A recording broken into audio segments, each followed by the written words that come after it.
When it comes to the multiverse, there are so many realities to explore. We've already touched on some of them via Into the Spider-Verse, What If, and even No Way Home. But what else is out there for us to discover? I'm your host, Amanda McKnight, and this is Top 10 Nerd. Join me as we take a look by counting down the top 10 alternate realities we want to see in Doctor Strange. Number 10, Utopian Parallel. Although this one has been retconned kind of out of relevance in the comics, I still kinda hope we get to see a glimpse into this world, even if it ends up not being a part of America Chavez's true backstory. The Utopian Parallel was originally part of America's origin. It was a dimension that existed outside of the multiverse and outside of time, its own world entirely. Here, America lived with both of her moms until the Utopian Parallel's existence was threatened, and they had to sacrifice themselves to save it. This was also how America ended up in the Marvel Multiverse, and, inspired by her mother's sacrifice, left home, setting out to become a hero herself. It's just a really weird and cool place, so I hope we have at least some kind of reference to it, even if it doesn't stay in America's origin. Recently in the comics, this origin was retconned and was explained as being a story that America kind of adopted to cope with the trauma of losing her mothers and her sister, who were actually from Earth, not from the Utopian Parallel. Like we said, she was like, yeah, this is totally what happened because my child mind cannot process all this trauma.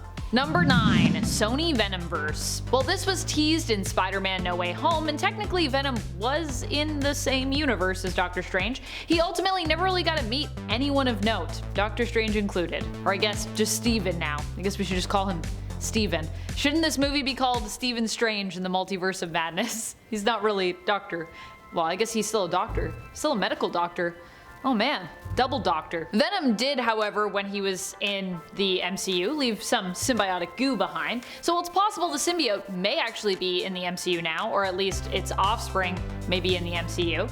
What I'd really love to see is what was teased at. I want to see how Eddie Brock's Venom would actually interact with, well, just about everyone else in this world. I definitely think a meetup between Venom and Strange would be interesting, and if I didn't actually get to see him team up with Spider-Man to take on Carnage, I feel like Sony and Disney should at least give us some kind of meeting between the hero and anti-hero. Maybe that could happen in the Multiverse of Madness. I mean, probably not, but maybe. You never know. Will Morbius show up?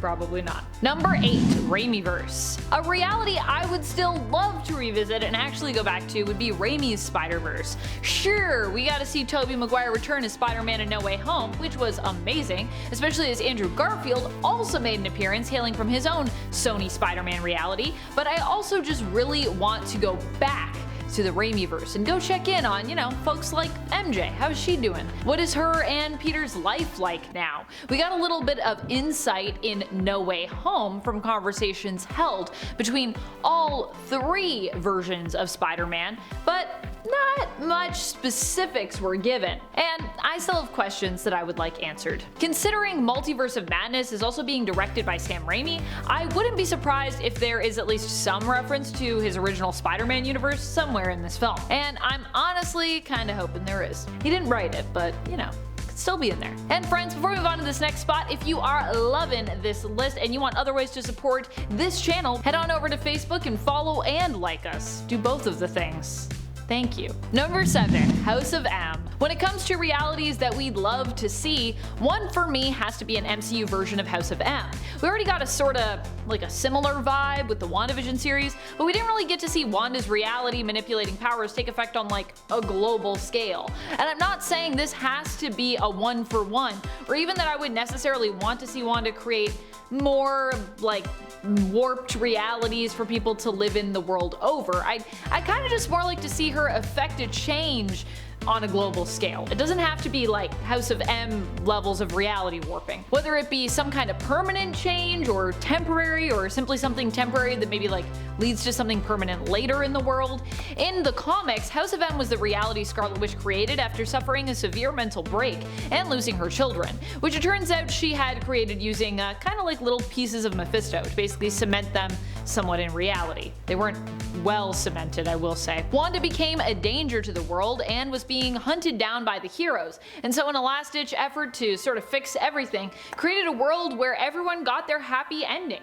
Or at least she tried to do that anyways. She tried to give everybody you know, a good ending to their story. Eventually, the heroes inhabiting House of M realized it wasn't real, broke through Wanda's manipulation, and restored the world to normal once more. Kinda like what happened in WandaVision, but it's not House of M. House of M is a whole other thing. Number 6. Ultimate Universe. The Ultimate Universe is the one that actually inspired a lot of MCU's interpretations of Marvel's comic book characters, and even some of the stories that we see in the MCU. But even then, the MCU reality of Earth 199999 and the reality of Earth 1610 from the comics are very different. So it would be pretty awesome to see these two similar but very different universes connect and meet one another. Also, in this reality, Strange has been MIA for a long while, and it is actually his son, Stephen Strange Jr., who takes up his mantle. This could also provide us with a world where Clea could come from if she appears in the film, like some people are thinking she will. Clea is basically Stephen Jr.'s mother in the 1610 Ultimate Universe, and is also widely acknowledged in general throughout the multiverse to be both a sort of female counterpart to Sorcerer Supreme Stephen Strange, as well as being completely her own character, who is often associated with being Stephen's wife as well, the wife of Doctor Strange. And she's currently the Sorcerer Supreme in the comics. I think she's still the Sorcerer Supreme. That just happened, so pretty sure that's still a thing. Number 5. Earth Z. With the likelihood of Bruce Campbell appearing in Doctor Strange in the Multiverse of Madness, this being a Sam Raimi film and all, and with the show Marvel Zombies having been announced, it seems plausible that we could actually see Earth Z somewhere along the way in the Doctor Strange film. I mean, in Marvel Zombies, Ashley Williams, Bruce Campbell's character, even appears. Marvel Zombies and Army of Darkness even have a crossover comic together, Marvel Zombies versus the Army of Darkness, so I would not be surprised if we get to see the MCU version, at least, of Earth Z somewhere in the mix. Also, I kind of want like a live action like Marvel Zombies. Kind of hope it ends up being live action. Probably gonna be animated, but wouldn't that be cool? I mean, after all, Marvel Zombies apparently came before Walking Dead and was also written by Robert Kirkman, so hey, we get our own Walking Dead in Marvel after Walking Dead happened, even though Marvel Zombies happened before Walking Dead in print. What? Number 4. Other Earth. Other Earth is the reality of Earth 6311. It is a reality where King ruled supreme alongside his wife, Cassandra. In this reality, the Dark Ages actually became a time of wild exploration and radical advancement. There was a war between a colony established on the moon known as Luna and the people of Earth. Following this war, Kang, as Nathaniel Richards, was able to bring the broken and separated groups of society back together, reuniting them and ushering in an era of peace. Unfortunately, his wife in this reality, Cassandra, would interrupt this peace by becoming more ruthless and kinda like obsessed with war, becoming known as Warlord. However, after she was defeated, years into the future, her and Nathaniel's children would bring peace back to the society by the future year of 4145. This reality ends up seemingly destroyed in Uncanny Avengers issue number 12, although following the events of Secret Wars is probably restored to existence. It would just be cool to see more worlds revolving around Kang, who I suspect will become a major antagonist in the MCU throughout this phase, and who is a pretty fascinating and multifaceted character. I just want more Kang realities, so Otherworld or whatever other Kang realities you want to pepper in there, I'm cool with it. Number 3. Fox's X-Men. I mean, we already know Patrick Stewart is going to be in this film, and we know that the X-Men and mutant kind will eventually be showing up in the MCU at some point, but we don't know when. Could this be the film where it happens? Please let it be the film where it happens. I don't want to like die before X-Men show up in the MCU. I don't want to be like a little old lady going to the theater and be like, oh, they're finally here. And if this is the film where the X-Men show up, will we get to see any allusion to the Fox X-Men franchise? Now that Disney owns Fox, I mean, it's possible. And Patrick Stewart's appearance in the film seems to make it probable. However, it is possible that Sir Patrick Stewart will be playing a completely different role, or standing in as like an alternate Professor X instead, from like a different world. Not the Fox world. But I know there are a lot of original X-Men that we'd all be excited to see.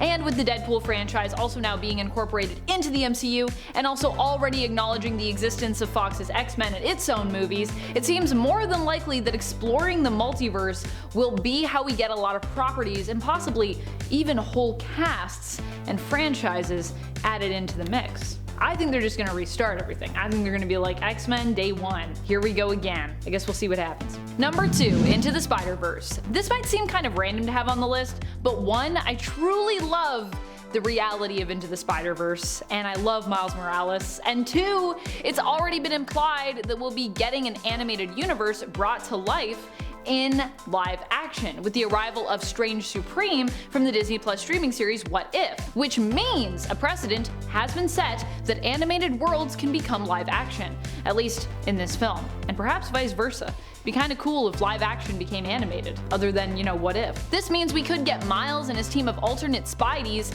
in Multiverse of Madness, either being alluded to or perhaps even full-on showing up at some point. Of course, technically these worlds are separate because of the studios primarily involved in creating each of them, but Sony and Disney have worked together before, working out deals to, in essence, share characters like Spider-Man, for example. So it is possible that a crossover could happen between the MCU and Into the Spider-Verse realities. If it did, it might mean our first look at a live-action Miles Morales. Number 1. Dream Dimension. This dimension I think will likely appear, and while it's not really its own universe per se, it's still separate from normal reality, and is probably going to be pretty important, so I figured I should talk about it. Ever since the first trailer, we've gotten massive hints that Nightmare might be lurking and infiltrating Strange's life and realities via, well, dreams. Even Strange Supreme from the What If series, who seems to be making his way over to live action, seems to refer to nightmares. Ooh, nightmares? You know who knows about nightmares? Nightmare. The Dream Dimension is the main domain of villain Nightmare, who actually was the first ever villain we saw Steven go up against in Strange Tales issue 110. It is known for being a splinter realm, which is actually shaped by the collective unconsciousness of all sentient beings that exist across the universe. Basically, you go to sleep, you have dreams. Creates the Dream Dimension. Ba-ba! Which realities do you think are the most exciting? Which ones would you most like to explore if you could? Or see explored in the newest Doctor Strange film? Let us know in the comments below. Thanks for joining me on this adventure. This has been Top 10 Nerd, and I'm your host, Amanda McKnight. Till next time, you stay nerdy, YouTube.